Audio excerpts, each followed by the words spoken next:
ಬಂದವ್ರೆ, ಇದು ಇರಬಾರ್ದು ಅಂತೆ. 18 ವಿಷಯಗಳ ಬಗ್ಗೆ ಈಗ ಒಂದು ಮನವಿಯನ್ನ ಸಲ್ಲಿಸಿದ್ದಾರೆ. ಭೂ ಸುಧಾರಣೆ ಕಾಯ್ದೆಯ ವಿಚಾರವಾಗಿ ಬಹಳಷ್ಟು ಸುದೀರ್ಘವಾಗಿ ವಿಷಯವನ್ನ ಪ್ರಸ್ತಾಪ ಮಾಡಿದ್ದಾರೆ. 2020 ತಿದ್ದುಪಡಿ ವಿಚಾರ ಈಗಾಗಲೇ ಅವರು ಹೇಳಿದಾಗೆ ನಮ್ಮ ಪ್ರಣಾಳಿಕೆಯಲ್ಲಿ ಇದ್ರ ಬಗ್ಗೆ ಪ್ರಸ್ತಾಪ ಆಗಿದೆ ಅಂತಕ್ಕಂಥ ವಿಚಾರವನ್ನು ಬಹಳ ಸ್ಪಷ್ಟವಾಗಿ ಹೇಳ್ತಾರೆ. ಇನ್ನು ಉಳಿದಾಗೆ ವಿದ್ಯುತ್ ಶಕ್ತಿಯ ಬಗ್ಗೆ ಏನೀಗ ಕುಸುಮ್ ಬಿ ಯೋಜನೆ ಕಾಣ್ತದೆ. ಇದರಲ್ಲಿ ರೈತರ ಪಂಪ್ ಸೆಟ್ಗಳಿಗೆ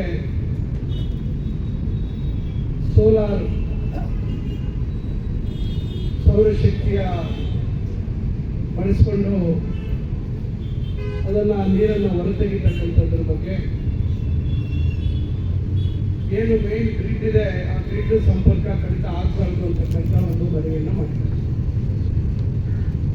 ಇನ್ನು ಉಳಿದಾಗೆ 2013 ಭೂಸ್ವಾಧೀನ ಕಾಯ್ದೆ ವಿಚಾರದಲ್ಲೂ ಪ್ರಸ್ತಾಪ ಮಾಡಿದ್ದಾರೆ. ಮಿನಿಮಮ್ ಸಪೋರ್ಟ್ ಪ್ರೈಸ್ MSP ಬಗ್ಗೆ ಡಾಕ್ಟರ್ MS ಸ್ವಾಮಿನಾಥನ್ ಅವರ ವರದಿ, ಇದ್ರ ಬಗ್ಗೆ ಕೂಡ ಬಹಳ ಸ್ಪಷ್ಟವಾಗಿ ಅವರು ಹೇಳಿದ್ದಾರೆ. ಇನ್ನು ಹಲವಾರು ವಿಚಾರಗಳು ಹೇಳಿದ್ದಾರೆ. ರೈತರ ಭೂಮಿಯ ಸ್ವಾಧೀನದ ಬಗ್ಗೆ, ಕೈಗಾರಿಕೆಗಳ ಬಗ್ಗೆ ಕೂಡ ಪ್ರಸ್ತಾಪ ಮಾಡಿದ್ದಾರೆ. ಹಾಗೂ ಈಗೇನು ವಿವಿಧ ಸಂದರ್ಭದಲ್ಲಿ APMCಯಲ್ಲಿ ನಿರಂತರವಾಗಿ ಖರೀದಿ ಕೇಂದ್ರಗಳು ತೆರೆದಿರಬೇಕು ಅಂತಕ್ಕಂಥ ಮಾತನ್ನ ಹೇಳ್ತಾ ಇದ್ದಾರೆ. ಮತ್ತು ಆವರ್ತ ನಿಧಿಯನ್ನ ಇಷ್ಟು ಅಂತೇಳಿ ಕಡ್ಡಾಯವಾಗಿ ತೆಗೆದಿಡಬೇಕು ಅಂತಕ್ಕಂಥ ವಿಚಾರ. ಈಗ ಏನಿವತ್ತು ವಿಂಡ್ ಮಿಲ್ ಏನು ಮತ್ತೆ ಬಹಳಷ್ಟು ಕಡೆ ಇವತ್ತು ಅಳವಡಿಸಿದ್ದಾರೆ, ಅದನ್ನು ಕೂಡ ರೈತ ಮಕ್ಕಳಿಗೆ ಕೊಡುವಂಥದ್ದಕ್ಕೆ ಬ್ಯಾಂಕ್ ಅವರಿಗೆ ಶಿಕ್ಷಣೆಯನ್ನ ಕೊಡುವಂಥ ರೀತಿಯಲ್ಲಿ ಅವರ ರೈತ ಮಕ್ಕಳೇ ಅದನ್ನು ಸ್ಥಾಪನೆ ಮಾಡುವಂಥದ್ದು. ಈ ರೀತಿ ಹಲವಾರು ವಿಷಯಗಳ ಬಗ್ಗೆ ಮತ್ತು ಇಲ್ಲಿ ಬೇಲೂರಿನ ಒಂದು ವಿಷಯವನ್ನ ಸಹ ಪ್ರಸ್ತಾಪ ಮಾಡಿದ್ದಾರೆ.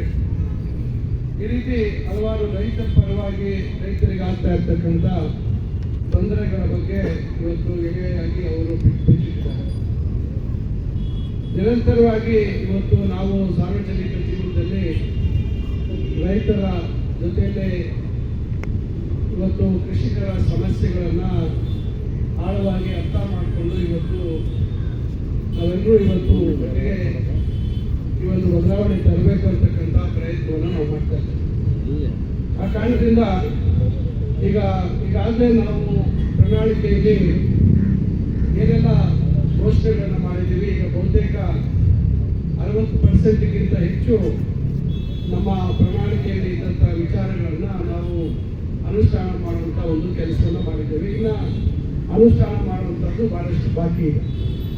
ಹಿಂದೆ ಕೂಡ ಮಾನ್ಯ ಸಿದ್ದರಾಮಯ್ಯ ಸಾಹೇಬರು 2013ರಿಂದ 2018ರವರೆಗೂ ಮುಖ್ಯಮಂತ್ರಿಗಳಾಗಿದ್ದಂಥ ಸಂದರ್ಭದಲ್ಲಿ ಏನು ಪ್ರಣಾಳಿಕೆಯಲ್ಲಿ ಘೋಷಣೆ ಮಾಡಿದ್ರು ಅದರ 99% ಭಾಗ ಅವತ್ತು ಆ ಸಂದರ್ಭದಲ್ಲಿ ಅವರು ಅನುಷ್ಠಾನ ಮಾಡಿದ್ರು.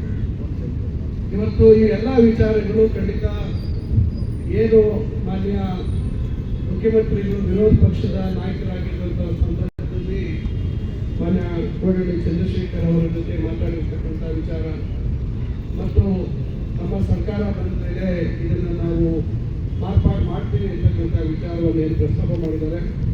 ಖಂಡಿತ ಇವೆಲ್ಲ ವಿಚಾರಗಳನ್ನು ನಾವು ಮಾನ್ಯ ಮುಖ್ಯಮಂತ್ರಿಗಳ ಮತ್ತು ಏನು ಅರಣ್ಯ ಇಲಾಖೆಗೆ ಸಂಬಂಧಪಟ್ಟಂಥ ವಿಚಾರವನ್ನು ಪ್ರಸ್ತಾಪ ಮಾಡಿದ್ದಾರೆ. ಈಗ ಕಂದಾಯ ಇಲಾಖೆಗೆ ಫಾರ್ಮ್ 53 ಮತ್ತು 57 ಈಗ ಅದರಲ್ಲೇನು ತೊಡಕುಗಳಿದ್ದಾವೆ. ಈಗ ರೈತರಿಗೆ ಇವತ್ತು ಕಂದಾಯ ಇಲಾಖೆಯಲ್ಲಿ ಬಹಳಷ್ಟು ಸುಧಾರಣೆಗಳನ್ನು ತಂದಿರ್ತಕ್ಕಂಥದ್ದು ತಮ್ಮ ಗಮನದಲ್ಲಿ. ಇವತ್ತು ದಾಖಲೆಗಳ ಡಿಜಿಟಲೈಸೇಷನ್ ಮಾಡುವಂಥ ಪ್ರಕ್ರಿಯೆ ಇವತ್ತು ಬಹುತೇಕ ಒಂದು ಮುಕ್ತಾಯದ ಹಂತಕ್ಕೆ ಬಂದಿದೆ.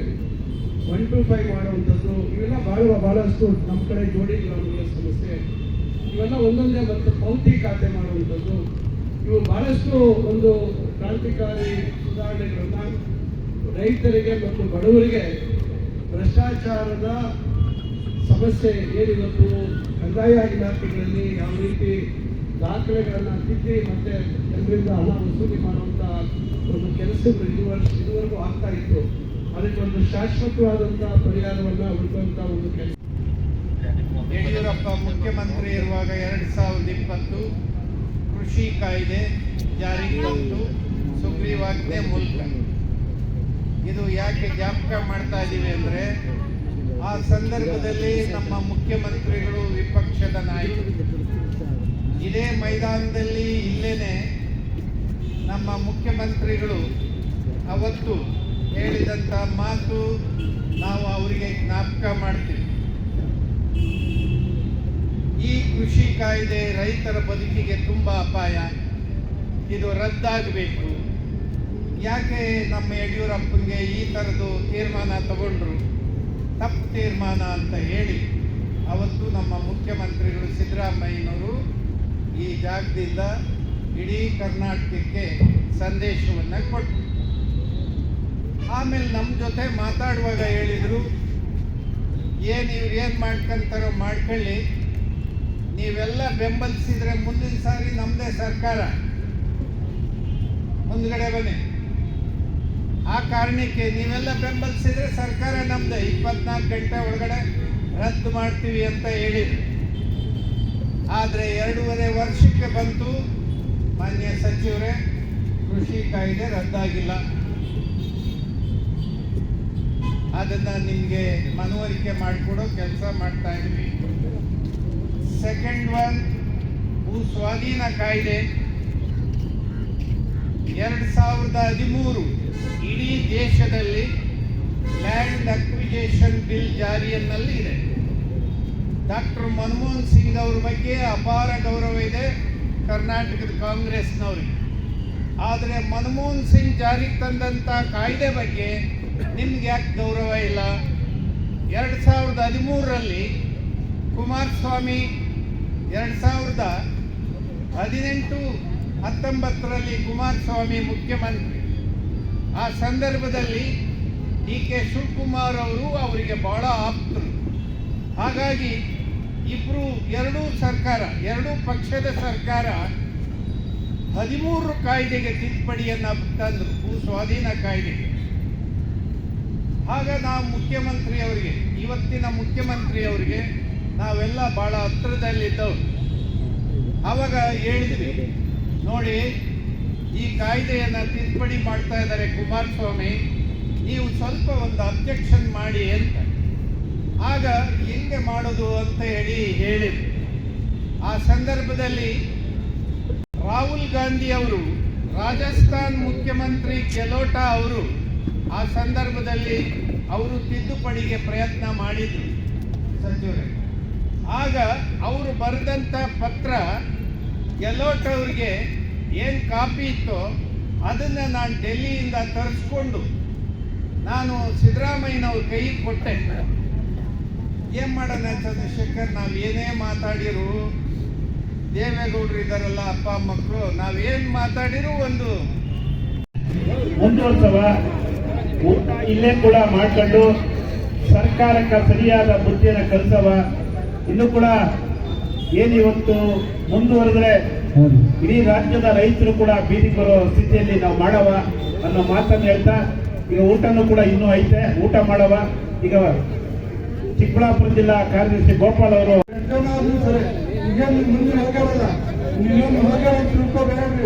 ಅವರು ಫೋನ್ ಮಾಡಕ್ ಹೋಗ್ಯಾರ, ನಾಳಿಂದ ಎಲ್ಲಿ ಹೋಗ್ತಲ್ಲಿ ಏನ್ ಮಾಡ್ಬೇಕೋ ಗೊತ್ತಾಗ್ತಾ ಇಲ್ಲ, ಅಷ್ಟು ಮಟ್ಟಿಗೆ ಚಳವಳಿ ಇದು ಕಣ್ಣ ತಗೋಬಹುದು. ಇನ್ನು ಅದ್ರ ಬಗ್ಗೆ ಆ ಚಳವಳಿ ಮಾತ್ರ ನಿಲ್ಲೋದಿಲ್ಲ. ಆ ಸರ್ಕಾರ ನಮ್ಗೆ ಹೆದರ್ತೈತೆ, ನೀವೇನು ಚಿಂತಿಸ್ಬೇಡ್ರಿ. ಅವರು ನನ್ನ ಕಾಲದಿಂದ ಬರ್ಬೇಕಾಗ್ತೈತೆ, ಇಲ್ಲಿ ಕುಂತೀವಿ ಅಂತ ಹೇಳಿದೆ ಏನು ತಿಳ್ಕೊಂಡವ್ರು ಅವರು, ನಮ್ಮಿಂದ ಓಟ್ ಪಡ್ಕೊಂಡು ಅಲ್ಲಿ ಅಧಿಕಾರ ನಡೆಸ್ತೀವಿ, ಇವ್ರೇನು ತುಂಬ ಹೋಗ್ಬಿಡ್ತಾರೆ ಅಂತ ತಿಳ್ಕೊಂಡಾರೆ. ನಾವೇನು ಹೋಗಕ್ಕೆ ಬಂದಿಲ್ಲ, ನಾವು ನಿಮ್ಮ ಸಾಧನೆಯನ್ನು ಮಾಡೋ ಹೋಗ್ತೀವಿ, ಅವರದ್ದು ಮಾಡೋವರಿಗೆ ನಾವು ಎದ್ದೇಳೋದಿಲ್ಲ. ಎದ್ದೇಳ್ತೀರಮ್ಮ, ಎದ್ದೇಳಕ್ಕೆ ಬಂದಿಲ್ಲ, ಕುಂದ್ರಕ್ಕೆ ಬಂದಿವಿ. ನಮ್ಮ ಅಣ್ಣ ಏನು ಕಾಳು ಮಾಡಕ್ಕೆ ಟೀ ಬಿಡಕ್ಕೆ ಹೋಗ್ಯಾರ, ಬರ್ತಾರವರು ಈ ಚಳವಳಿ ಮುಖ್ಯ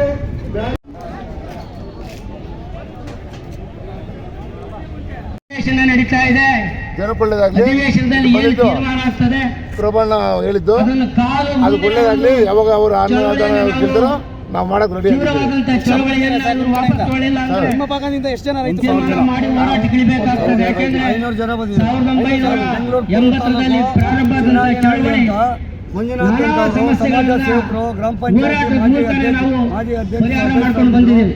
ಇವತ್ತು ಆ ಹೋರಾಟ ಅಂತಕ್ಕಂಥದ್ದು ಪೂರ್ವಾತ್ಮಕ ಆಸ್ತಿವಂತರು ಆದ್ರೆ ಇವತ್ತು ಜಮೀನು ಒಗ್ಗಟ್ಟಿನಿಂದ ಉಳಿಲಿ ಅಂತೇಳಿ ಬಹಳ ಶಕ್ತಿಯುತವಾಗಿ ನಾವೆಲ್ಲ ದೃಢ ಮನಸ್ಸಿನಿಂದ ಯಾವಾಗೂ ಮಾಡ್ತೀರಿ. ಪ್ರಯತ್ನ ಯಾವಾಗೂ ಮಾಡಿದ್ದೇವೆ. ಎಲ್ಲಿ ಬೇಕೋ ನಾವೆಲ್ಲರೂ ಸಕ್ಸಸ್ ಆಗ್ತೀವಿ. ಅದರಲ್ಲಿ ನಮ್ಮಲ್ಲಿ ಬೇಡ.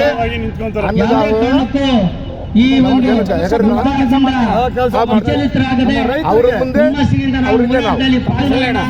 ನಮ್ಮ ಹೆಸರು ಬುಲೆಟ್ ಮಂಜು ಅಂತ. ಏನೀಗ ಇಡೀ ರಾಜ್ಯದ ಎಲ್ಲ ಜಿಲ್ಲೆಗಳಲ್ಲಿ ಬೆಂಗಳೂರು. ಭೂಮಿಯನ್ನ ಇದ್ರಾಗ ಕಸಿಯುವಂತ ಬೆಂಗಳೂರು. ಕೆಲಸವನ್ನ ನಮ್ಮ ಮಗ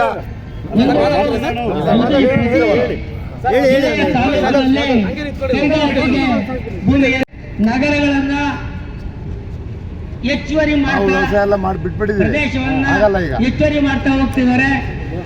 ಏನು ಇವತ್ತು ಬೆಂಗಳೂರು ಮಹಾಬೃಹತ್ ಮಹಾರಾಜ್ ಗುಡಿಯಾಳಣ್ಣನವರಿಗೆ ಧನ್ಯವಾದಗಳು. ಈಗ ಹಾಸನದಿಂದ ಕಮಲಾ ಅಕ್ಕೋರು ಒಂದೆರಡು ಮಾತಾಡ್ಬೇಕು.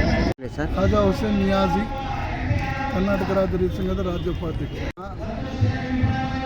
ಈ ಕರ್ನಾಟಕ ಸರ್ಕಾರದವರು ಸಿದ್ದರಾಮಯ್ಯನವರು ಚುನಾವಣೆಗಿಂತ ಮುಂಚೆ ಏನೇನು ಮಾತಾಡಿ ಬಂದಿದ್ರು ಅದನ್ನು ನಮಗೆ ಪೂರೈಸಿಲ್ಲ. ಉದಾಹರಣೆಗೆ ಕೃಷಿ ಕಾನೂನುಗಳನ್ನು ಬಂದಿದ್ದ 3 ತಿಂಗಳಾಗ ತೆಗೆದು ಹಾಕ್ತೀವಿ ಅಂತ ಹೇಳಿದ್ರು, ಮಾಡಿಲ್ಲ. MSP ಕೊಡ್ತೀವಿ ಅಂತ ಹೇಳಿದ್ರು, ಅದನ್ನು ಕೊಟ್ಟಿಲ್ಲ. ಅಲ್ಲಿಂದ KADBR ಏನು ಕಾನೂನು ಮಾಡ್ಯಾರಲ್ಲ ಅದ್ರ ಬಗ್ಗೆ ಹೋರಾಟ ಮೊದಲಿಂದನೂ ಮಾಡ್ಕೊಂತ ಬಂದೀವಿ ನಾವು, ಅದನ್ನು ಕ್ಯಾನ್ಸಲ್ ಮಾಡಬೇಕು. ಇಂಥವು ಎಲ್ಲ ಬಹಳ ಸಮಸ್ಯೆಗಳದಾವ ರೈತರು. ಇಲ್ಲಾಂದರೆ ರೈತರಿಗೆ ಉಳಿವಿನ ಕಾಲನೇ ಇಲ್ಲ. ಹೀಗೆ ಮಾಡ್ಕೊಂತ ನಮ್ಮನ್ನು ಮೋಸ ಮಾಡ್ಕೊಂತ ಬಂದವರೆ. ಇನ್ನು ಮುಂದೆ ಇವರೇನಾದ್ರೂ ಇದು ಮಾಡಿಲ್ಲ ಅಂತ ಹೇಳಿದ್ರೆ ನಾವೇ ಪರ್ಯಾಯವಾಗಿ ಒಂದು ರಾಜಕೀಯ ಪಕ್ಷವನ್ನು ಉದ್ಭವ ಮಾಡ್ತೀವಿ ಅಂಥೇಳಿ ಹೇಳಬೇಕಂತ. ನಾನು ಸುಮಾರು ಹೊತ್ತು ನೋಡಿದೆ, ಮಾತಾಡ್ಲಿ ಅಂತ ನಾನು ಸೈಲೆಂಟ್ ಸುಮ್ಮನೆ ಕೂತಿದ್ದೆ.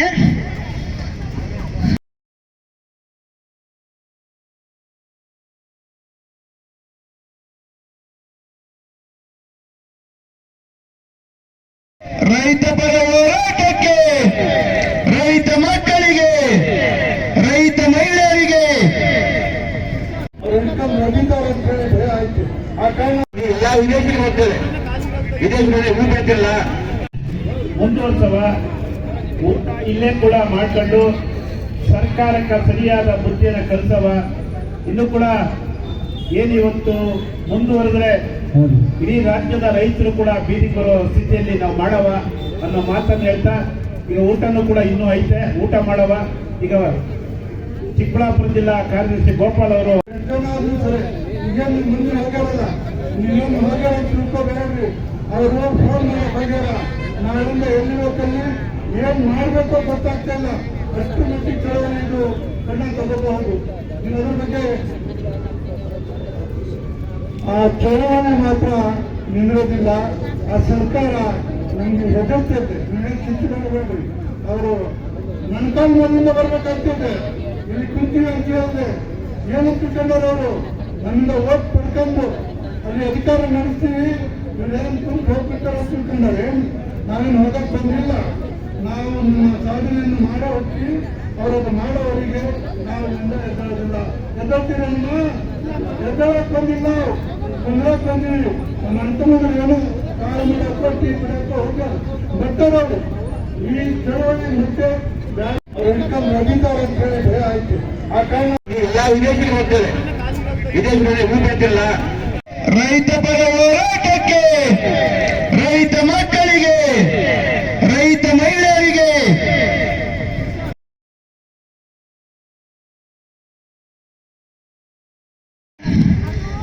ನಾನು ಸುಮಾರು ಹೊತ್ತು ನೋಡಿದೆ, ಮಾತಾಡ್ಲಿ ಅಂತ ನಾನು ಸೈಲೆಂಟ್ ಸುಮ್ಮನೆ ಕೂತಿದ್ದೆ. ಖಾಜಾ ಹುಸೇನ್ ನಿಯಾಜಿ, ಕರ್ನಾಟಕ ರಾಜ್ಯ ರೈತ ಸಂಘದ ರಾಜ್ಯ ಉಪಾಧ್ಯಕ್ಷ. ಈ ಕರ್ನಾಟಕ ಸರ್ಕಾರದವರು ಸಿದ್ದರಾಮಯ್ಯನವರು ಚುನಾವಣೆಗಿಂತ ಮುಂಚೆ ಏನೇನು ಮಾತಾಡಿ ಬಂದಿದ್ರು ಅದನ್ನು ನಮಗೆ ಪೂರೈಸಿಲ್ಲ. ಉದಾಹರಣೆಗೆ ಕೃಷಿ ಕಾನೂನುಗಳನ್ನು ಬಂದಿದ್ದ 3 ತಿಂಗಳಾಗ ತೆಗೆದು ಹಾಕ್ತೀವಿ ಅಂತ ಹೇಳಿದ್ರು, ಮಾಡಿಲ್ಲ. MSP ಕೊಡ್ತೀವಿ ಅಂತ ಹೇಳಿದ್ರು, ಅದನ್ನು ಕೊಟ್ಟಿಲ್ಲ. ಅಲ್ಲಿಂದ KEDBR ಏನು ಕಾನೂನು ಮಾಡ್ಯಾರಲ್ಲ ಅದ್ರ ಬಗ್ಗೆ ಹೋರಾಟ ಮೊದಲಿಂದನೇ ಮಾಡ್ಕೊಂತ ಬಂದೀವಿ ನಾವು, ಅದನ್ನು ಕ್ಯಾನ್ಸಲ್ ಮಾಡಬೇಕು. ಇಂಥವು ಎಲ್ಲ ಭಾಳ ಸಮಸ್ಯೆಗಳದಾವ ರೈತರು. ಇಲ್ಲಾಂದರೆ ರೈತರಿಗೆ ಉಳಿವಿನ ಕಾಲನೇ ಇಲ್ಲ. ಹೀಗೆ ಮಾಡ್ಕೊಂತ ನಮ್ಮನ್ನು ಮೋಸ ಮಾಡ್ಕೊಂತ ಬಂದವರೆ. ಇನ್ನು ಮುಂದೆ ಇವರೇನಾದ್ರೂ ಇದು ಮಾಡಿಲ್ಲ ಅಂತ ಹೇಳಿದ್ರೆ ನಾವೇ ಪರ್ಯಾಯವಾಗಿ ಒಂದು ರಾಜಕೀಯ ಪಕ್ಷವನ್ನು ಉದ್ಭವ ಮಾಡ್ತೀವಿ ಅಂತೇಳಿ ಹೇಳಬೇಕಂತ. ನಗರಗಳನ್ನ ಹೆಚ್ಚುವರಿ ವ್ಯವಸಾಯ ಎಲ್ಲ ಮಾಡಿ ಬಿಟ್ಬಿಟ್ಟಿದ್ದೀವಿ, ಆಗಲ್ಲ ಈಗ. ಹೆಚ್ಚುವರಿ ಮಾಡ್ತಾ ಹೋಗ್ತಿದ್ದಾರೆ. ಏನು ಇವತ್ತು ಬೆಂಗಳೂರು ಮಹಾಬೃಹತ್ ಸಮಾವೇಶನ ನಡೀತಾ ಇದೆ. ಜನಕ್ಕೆ ಒಳ್ಳೇದಾಗ್ಲಿ. ಅಧಿವೇಶನದಲ್ಲಿ ಏನು ತೀರ್ಮಾನ ಆಗ್ತದೆ ಪ್ರಬಣ್ಣ ಹೇಳಿದ್ದು ಅದನ್ನು ಕಾದು ಅದು ಒಳ್ಳೇದಾಗ್ಲಿ. ಯಾವಾಗ ಅವರು ಅನ್ನದಾನ ಕೇಳ್ತಾರೋ ನಾವು ಮಾಡಕ್ ರೆಡಿ ತೀವ್ರವಾದಂತ ಚಳವಳಿಯನ್ನು ಇವರು ವಾಪಸ್ ತಗೊಳ್ಳಿಲ್ಲ ಅಂದ್ರೆ ನಿಮ್ಮ ಭಾಗದಿಂದ ಎಷ್ಟು ಜನ ರೈತರು ತೀರ್ಮಾನ ಮಾಡಿ ಹೋರಾಟಕ್ಕಿಳಿಬೇಕಾಗ್ತದೆ. ಯಾಕೆಂದ್ರೆ 1980ರಲ್ಲಿ ಪ್ರಾರಂಭವಾದಂತ ಚಳವಳಿ ಮಂಜುನಾಥ್ ನಾನಾ ಸಮಾಜ ಸಮಸ್ಯೆಗಳನ್ನ ಸೇವಕರು, ಗ್ರಾಮ ಪಂಚಾಯತ್ ಮಾಜಿ ಪರಿಹಾರ ಮಾಡ್ಕೊಂಡು ಬಂದಿದ್ದೀವಿ. ಇವತ್ತು ಆ ಹೋರಾಟ ಅಂತಕ್ಕಂಥದ್ದು ಪೂರ್ವಾತ್ಮ ಕಾಲದಿಂದ ಆಸ್ತಿವಂತರು. ಆದ್ರೆ ಇವತ್ತು ಜಮೀನು ಒಗ್ಗಟ್ಟಿನಿಂದ ಉಳಿಲಿ ಅಂತೇಳಿ ಬಹಳ ಶಕ್ತಿಯುತವಾಗಿ ನಾವೆಲ್ಲ ದೃಢ ಮನಸ್ಸಿನಿಂದ ಯಾವಾಗೂ ಮಾಡ್ತೀರಿ, ಪ್ರಯತ್ನ ಯಾವಾಗೂ ಮಾಡ್ತೀವಿ. ಎಲ್ಲಿ ಬೇಕೋ ನಾವೆಲ್ಲರೂ ಸಕ್ಸಸ್ ಆಗ್ತೀವಿ. ಅದರಲ್ಲಿ ಕಳಿಸ್ತೀವಿ. ನಮ್ಮ ಮನೇಲಿ ಬಿಡಿ ಯಾವುದೇ ಕಾರಣಕ್ಕೂ ಈ ಒಂದು ಹೋರಾಟದಿಂದ ವಿಚಲಿತರಾಗದೆ ಅವ್ರ ಮುಂದೆ ಹುಮ್ಮಸ್ಸಿನಿಂದ ನಾವು ಅವ್ರಿಂದ ನಾವು ಹೋರಾಟದಲ್ಲಿ ಪಾಲ್ಗೊಳ್ಳೋಣ. ನಮ್ಮ ಹೆಸರು ಬುಲೆಟ್ ಮಂಜು ಅಂತ. ಏನೀಗ ಇಡೀ ರಾಜ್ಯದ ಎಲ್ಲ ಜಿಲ್ಲೆಗಳಲ್ಲಿ ಭೂಮಿಯನ್ನ ಬೆಂಗಳೂರು. ಕಸಿಯುವಂತ ಕೆಲಸವನ್ನ ಇವ್ರು ನಮ್ಮ ಮಗ ಜಿಲ್ಲೆಯ ತಾಲೂಕಿನಲ್ಲಿ ಕೈಗಾರಿಕೆಗೆ ಭೂಮಿಯನ್ನು